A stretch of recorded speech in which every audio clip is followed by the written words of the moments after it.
Hi, welcome to MediatorPodcast.com, a podcast and video series about mediation, negotiation, and collaboration. My name is Melissa Gragg, and I'm a valuation expert and divorce financial mediator in St. Louis, Missouri. Today, we're speaking with Krista Shelton, a certified fraud examiner and former special agent for the IRS. She has her own firm, Focused Forensic Solutions, where she and her team aids clients in uncovering facts, decoding details, and finding resolution during challenging financial crime investigations. Welcome, Krista. How are you? Thank you. I'm great. How are you? What are you seeing, the percentage that you're finding the red flags, or that there's nothing, right? To be honest, it's probably 75% of the time, if somebody is coming to us because they believe or they suspect something is not right, then 75% of the time we are finding red flags that we identify. Mm-hmm. And that's a pretty high percentage. And, going back to your, recent trial, we just had one, my team and I did, where we, stepped in because we did identify what we considered tax fraud. And we had, emails that were evidence of their intent to defraud the IRS. And so we stepped in, met with the opposing side to let them know that the fraud was there. But to also tell them, if your client testifies or if his business partner testifies, there's two things that are going to happen. They're either going to perjure themselves on the stand or they're going to admit to tax fraud.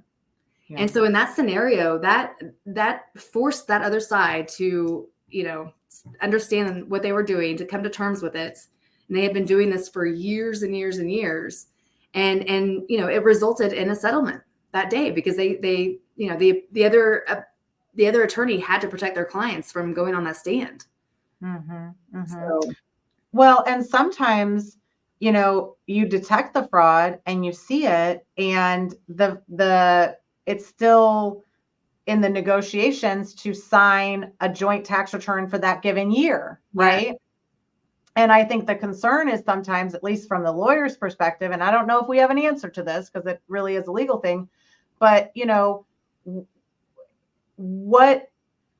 what can be done? Are you an innocent spouse at that point because you've identified it, what's happening, and now you're going to consciously sign on that next tax return? This type of stuff happens in almost a lot of the cases that I work on because there's a business, and right. That's usually the conduit to be able to do some of these things, right? Or right. You own property. Do you think you see more things hidden in companies with tangible properties or operational kind of cash flow? Most of what we've seen has been in the operational side. Yeah. But it's also a matter of looking at, we just had a scenario, and this was one of those exciting, we finally broke the case open, and I got to call the attorney and tell him I figured out what's going on. And it was a matter where, there was management fees being paid. And it was let's say it was a plumbing business. It's not typical for a plumbing business to pay $50,000 a year in management fees.